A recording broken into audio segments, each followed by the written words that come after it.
De fato, não seguimos fábulas engenhosas inventadas quando lhes falamos a respeito do poder e da vinda do nosso Senhor Jesus Cristo. Ao contrário, nós fomos testemunhas oculares da Sua Majestade. Ele recebeu honra e glória da parte de Deus Pai. Quando a suprema glória lhe foi dirigida, a voz que disse: "Esse é meu filho amado, em quem me agrado." Nós mesmos ouvimos essa voz vinda do céu quando estávamos com ele no Monte Santo. Assim temos ainda mais firme a palavra dos profetas, e vocês farão bem se ela prestarem atenção.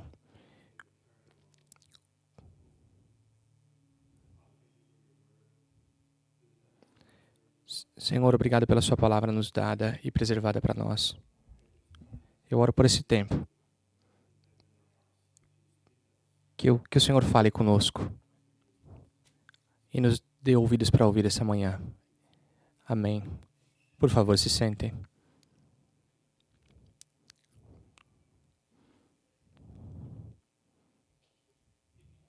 Bom dia. Bom dia. Feliz final de semana do Dia do Trabalho. O último dia oficial do verão. Amanhã. Mas esse foi um verão bom. Nós estamos em 2 Pedro.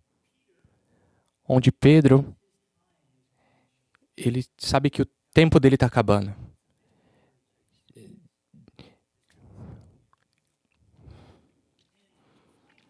O que você vai encontrar nesse livro é que Pedro está enfatizando contra os falsos profetas.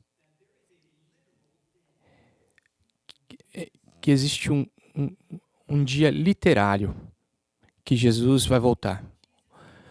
Um dia Jesus vai vir e você vai ver nessa passagem que a gente vai olhar hoje. Na 2 Pedro 1, 16 a 21, que o pastor John leu. Você vai ver que Pedro está colocando uma fundação. Ele está olhando na primeira vinda de Jesus.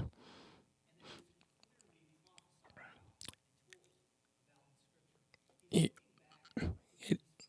ele está olhando para a primeira vinda de Jesus para criar o argumento dele sobre a segunda vinda. Enquanto eu estava estudando essa passagem, eu estava me perguntando se a segunda vinda de Jesus vai impactar a minha fé no dia a dia. Essa segunda vinda de Jesus faz eu viver diferente, pensar diferente. Hoje, essa tarde, como que isso impacta a sua vida? Me fez pensar mais sobre o dia do trabalho. A gente pensa sobre aqueles dias em que a gente tem pessoas vindo na nossa casa. Eu tenho meu cunhado e minha irmã vindo. A gente tem mais pessoas ainda vindo. A gente vai sempre no mesmo processo. Quando as pessoas vêm visitar a gente, a gente sente um senso de urgência. Eu tenho que fazer várias coisas. Olha, eu tenho que ir no posto, tenho que comprar comida, comprar o gás para a churrasqueira, eu tenho que passar um aspirador, porque a última vez que eu passei foi a última visita que a gente teve lá em casa. Então a gente corre para deixar tudo certo. É até que bom, porque faz a sua casa voltar para os padrões. Há um segredo. Não importa o quanto você se prepara. Não importa o quanto você se preparar. Quando alguém chegar, você faz uma cara feia e fala assim: me desculpa, tá uma bagunça. Faça isso e vai ser interessante, porque por mais que a casa está arrumada, você pede desculpa. A segunda vinda de Jesus tem várias emoções similares com preparar sua casa para a visita de amigos no dia do trabalho. Por que a segunda vinda de Jesus é significante para nós ainda hoje?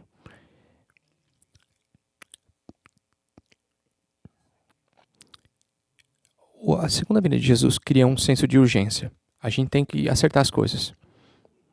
Temos que viver vida santa.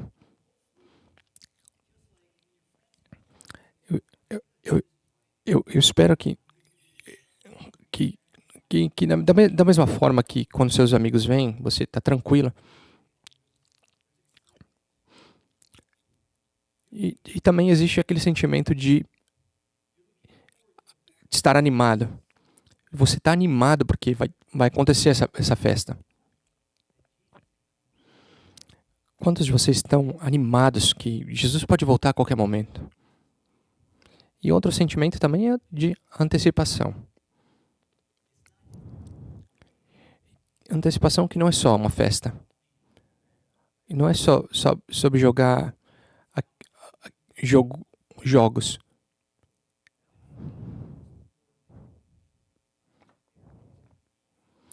E também um outro sentimento que tem é um de alívio. Quando seus amigos e família finalmente chegam,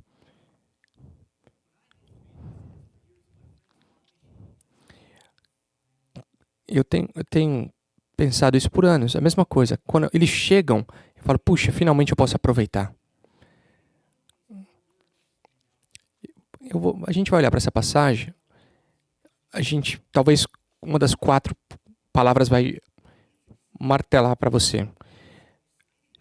Você pode pensar em urgência, estar animado. É muito animador pensar que Jesus está vindo. Outra palavra é antecipação. Esse é o coração da mensagem do Evangelho. Ou a palavra certa seria alívio. Que as coisas finalmente vão estar corretas. Tudo da forma que deveria ser. Urgência, animação, antecipação ou alívio. É um privilégio abrir a Bíblia com todos vocês. Como uma igreja, todos os domingos a gente abre o texto. Essa é a palavra de Deus. Isso não é vir aqui e te dar uma palavra inspiradora. Isso é sobre o privilégio de a gente ler o que Pedro colocou como uma fundação. E como isso pode impactar nossas vidas. De fato, não seguimos fábulas engenhosamente inventadas quando lhe falamos a respeito do poder e da vinda do nosso Senhor Jesus Cristo.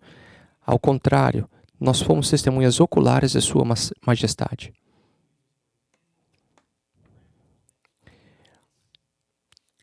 A forma que ele usa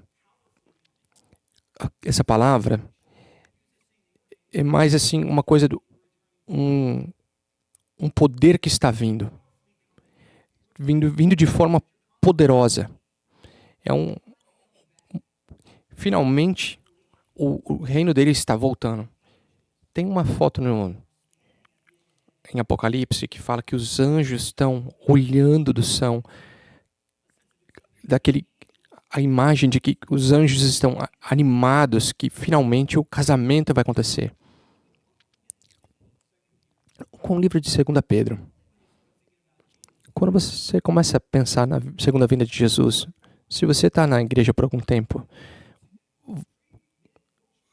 tem várias coisas teológicas que você pode pensar. É antes, depois, durante. O que vai acontecer? Tudo são boas perguntas. Mas a segunda Pedro não é exatamente um livro que você vai para pensar nisso. E não fala exatamente o que vai acontecer. A gente pode achar em outros livros, tipo Apocalipse.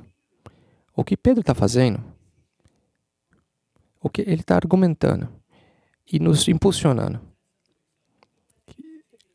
Que a gente deveria ter esse senso de estar animado.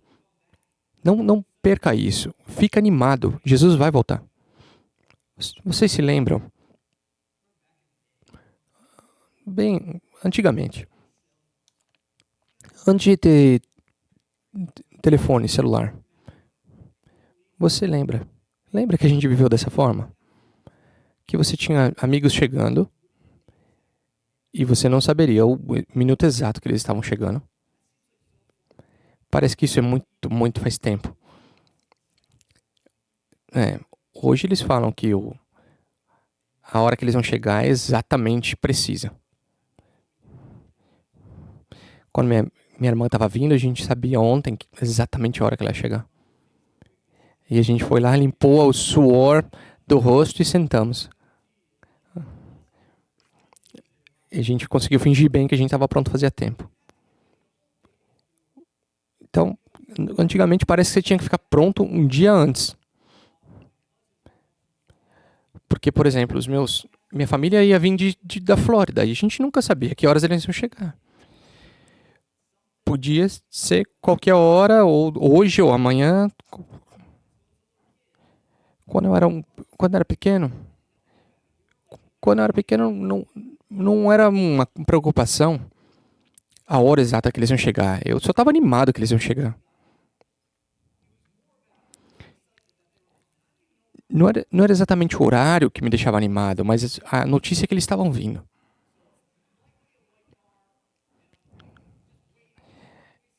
E eu tava lá, tudo arrumado, meus joguinhos todos arrumados, esperando meu primo chegar. Jesus está vindo poderosamente. Essa semana, ninguém pode roubar isso da gente. Ele está vindo. Ele está vindo. Tem um fim. Tem uma luz no final do túnel. Você precisa de uma injeção de adrenalina, de saber que Jesus está vindo. A gente não sabe quando, mas ele está vindo e isso nos anima. A gente tem que clicar 2 vezes em outra palavra nessa passagem. A gente não segue mitos. Isso é uma coisa muito interessante que Pedro está colocando. Um mito é só uma história. Não é que as pessoas estavam fazendo histórias de Jesus. O que eu penso que está acontecendo aqui, você tem que pensar no contexto. Onde Pedro estava.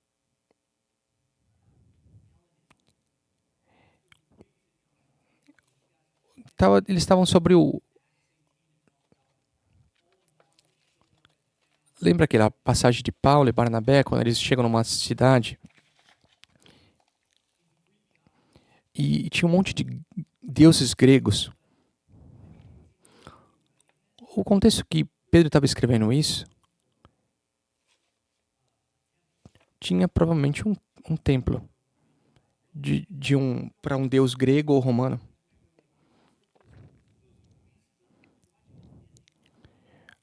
Hoje a gente vê como nos desenhos da Disney.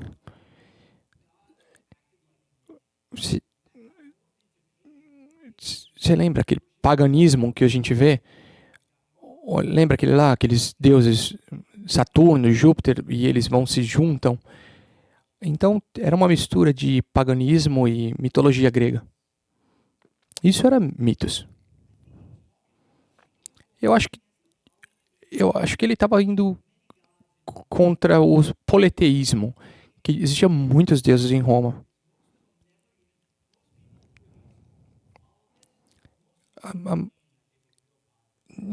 As pessoas que seguiam isso nem pensavam que eles eram de verdade. Ninguém falava, eu conheci Zeus. Ninguém pôde dizer isso. Isso eram mitos. Ainda que você leia, ainda quando você lê essas histórias, você pode ler elas. Tinha uma deusa que chamava Daulices, que não tem nada a ver com a realidade. Dionice era um produto de Zeus e uma outra deusa. Então, Zeus veio como uma criança. Então, ele foi enganado para mostrar o seu poder. E ele envia raios para atacar ela. E aí ele atira no pé dela e aí aparece essa outra deusa.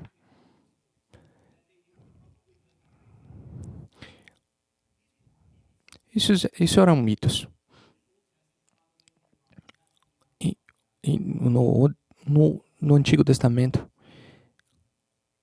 muitas vezes esses deuses vêm de demônios, ilustrações de demônios dos céus. Jesus não era um mito. Pedro fala, eu vi Jesus. E ele fala sobre transfiguração. Lembra, Pedro não olhou, não só ouviu Jesus, mas ele viu Jesus indo para a glória. Ele ouviu a voz de Deus dizendo, esse é meu filho meu filho amado que eu tenho prazer. Pessoal, pensa nisso por um minuto. Porque você não pode perder o senso disso. Jesus foi um homem histórico. Ele não foi um mito. Ele não era como Dionísio. É uma pessoa real. Vista por pessoas de verdade. Num lugar de verdade. Num ponto verdadeiro da história. Me escutem. Não tem nenhuma outra religião, grande religião, que chega perto de fazer esse paralelo. Jesus é baseado na história. É uma pessoa verdadeira que diz que é Jesus, que Deus. Nenhuma outra religião faz isso. Isso é único ao cristianismo. Isso não é uma filosofia ou uma história. Isso está fundado na história. E como, da mesma forma que Jesus veio como uma pessoa verdadeira, ele vai retornar novamente como uma pessoa verdadeira. Os anjos disseram isso quando ele estava indo para o céu. Os anjos disseram, da mesma forma que ele está subindo, ele vai voltar um dia. Isso é cristianismo. Jesus é real. Uma pessoa real. Ele nos ama. Esse termo de ser testemunha visual, você pode pensar que todos os discípulos morreram por isso. Eles foram mártires da fé deles. O João oficialmente foi o único que não morreu como mártir. Vamos pensar sobre o mártir. E Pedro não morreu como um mártir por um mito, mas por sim algo histórico. Imagina. Não significa que alguém que é mártir acredita em alguém que é verdade. Tem um monte de gente que morre como mártir e não acredita em algo real. Por exemplo, os kamikazes. Significa que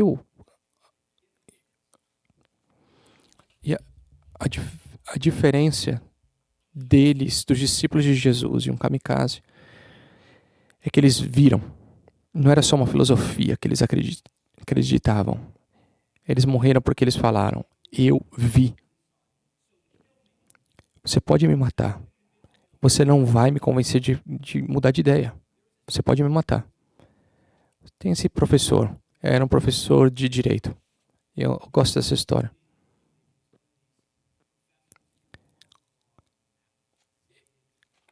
Nos anos 1800, tinha esse professor, Simon.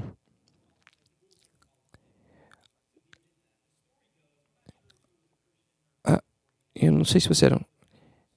Alguém me contou essa história. A história é que ele não era uma pessoa que acreditava em Cristo. E um estudante dele falou assim, por que você não acredita na ressurreição?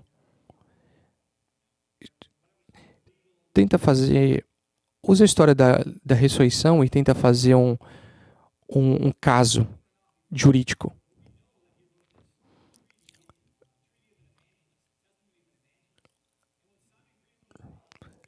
O que esse cara fez, esse professor de Harvard fez, começou a pesquisar o caso da ressurreição.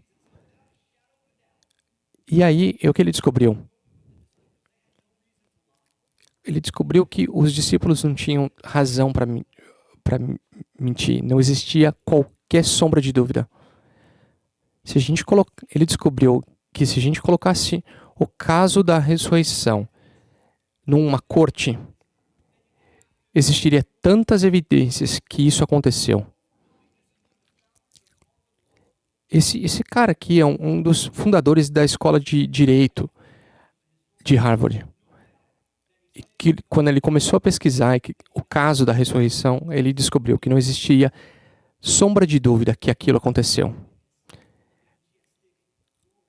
Um dos motivos é porque Pedro foi uma testemunha visual.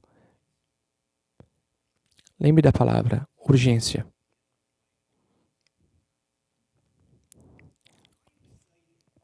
Você está animado? Você está animado que alguma coisa tá para acontecer e que a festa está no caminho? Existe uma antecipação que o Jesus real está voltando para mim e para você. Ele nos ama. Enquanto a gente está tendo essa festa de dia do trabalho, não seria uma festa, um feriado legal se eu estivesse jogando os jogos sozinhos?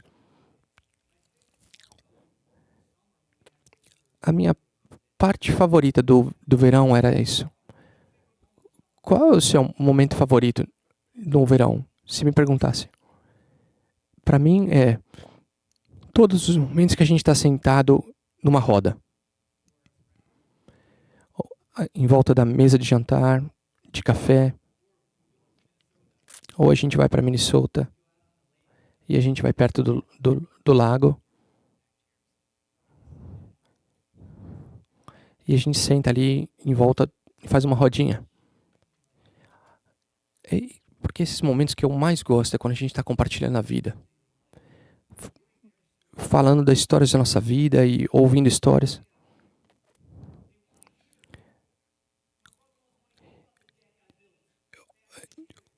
Meu cunhado quer ouvir sobre as coisas que eu fiz na casa, o meu deck que eu construí. E a gente dá risada junto, e a gente fala, e a gente se conecta. Jesus não vai voltar só como um mito um dia. Ele vai voltar literalmente. E ele quer ouvir sobre nós, sobre as nossas vidas. Conectar conosco no nível de coração. Eu quero que você pense nisso nesse final de semana, nessa relação com Jesus. Pense sobre ele voltando novamente. Ele é uma pessoa real. E ele quer falar com você. Ele quer conversar com você, conhecer você. Se você está aqui sentado e não conhece Jesus, é simples. Deus quer conhecer você. Ele quer uma relação com você, ele é real. Isso é tudo que significa ser cristão. Através de Jesus, ter uma relação com Deus. Urgência, estar animado, antecipação e, finalmente, o alívio. Tem uma esperança de alívio quando Jesus vier.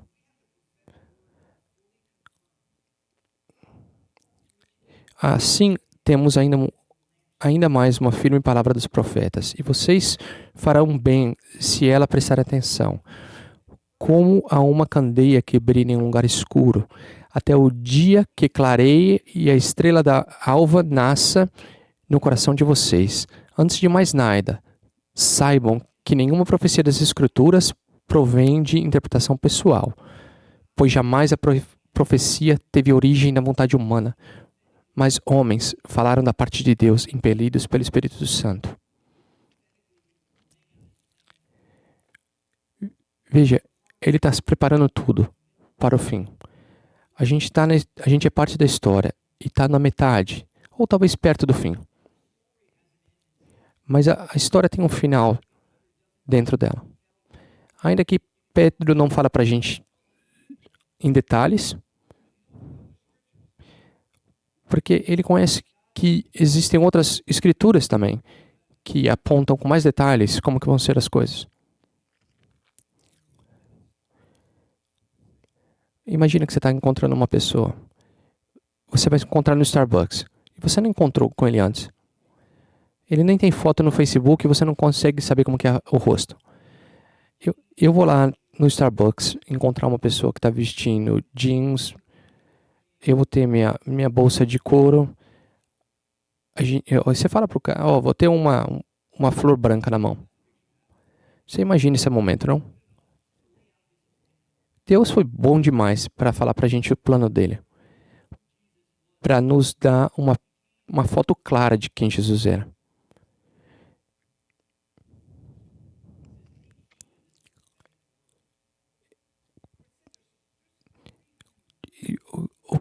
Você sabia que existia mais de 332 profecias no Antigo Testamento que Jesus cumpriu?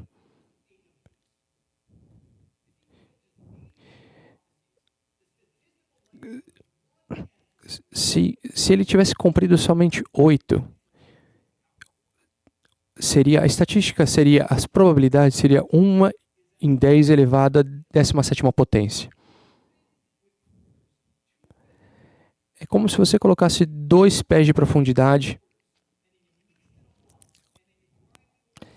coloca um monte de moeda de 25 centavos misturada e você encontra aquela uma lá que você tinha selecionado. Ele nos falou o plano dele. Deus tem um plano e nós somos partes disso. Tem um final para essa história. Os versos finais dele. Nenhuma passagem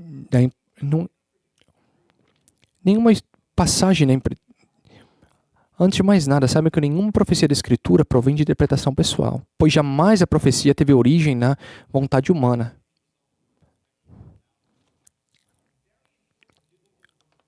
Tem uma palavra importante na Bíblia.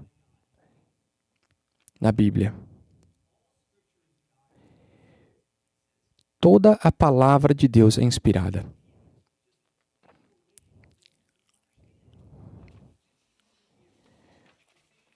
É a gente entender que por mais de 1.500 anos, Deus tem trabalhado nas pessoas para preservar o texto. Deixa eu te falar uma palavra grega.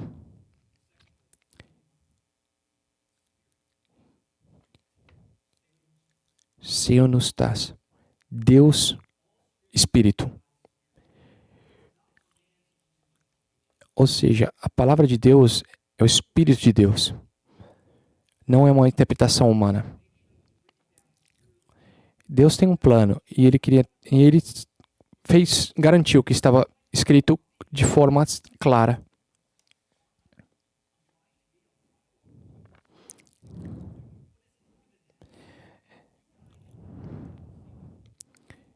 A gente não tem a mesma autoridade que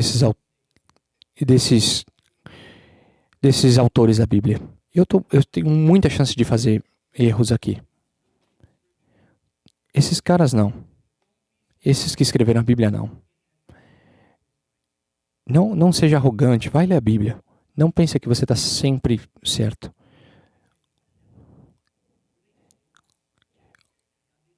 Como que isso parece? Eles eram robôs escrevendo?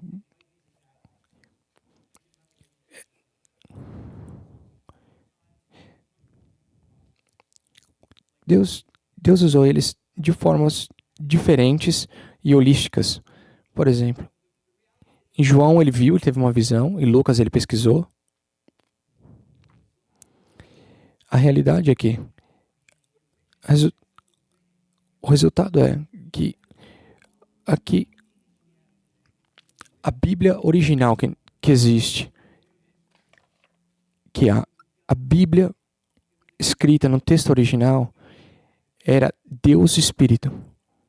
Isso é um princípio muito importante.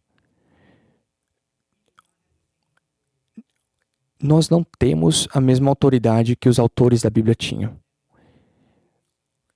Nós estamos sujeitos a mistakes, a erros. Eles não. Deixa eu ler alguma coisa para você aqui.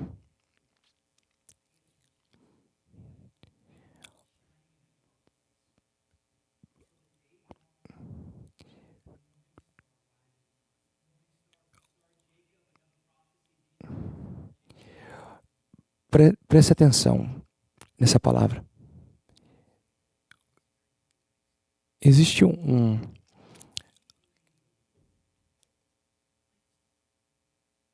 a noite escura vai acabar.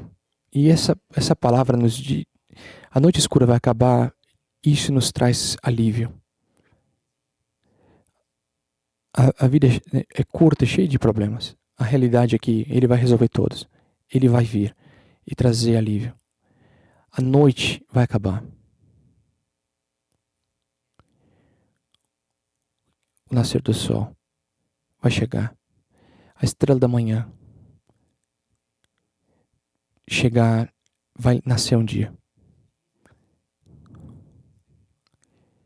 E a segunda vinda de Jesus importa muito pra gente. As palavras urgência, estar animado.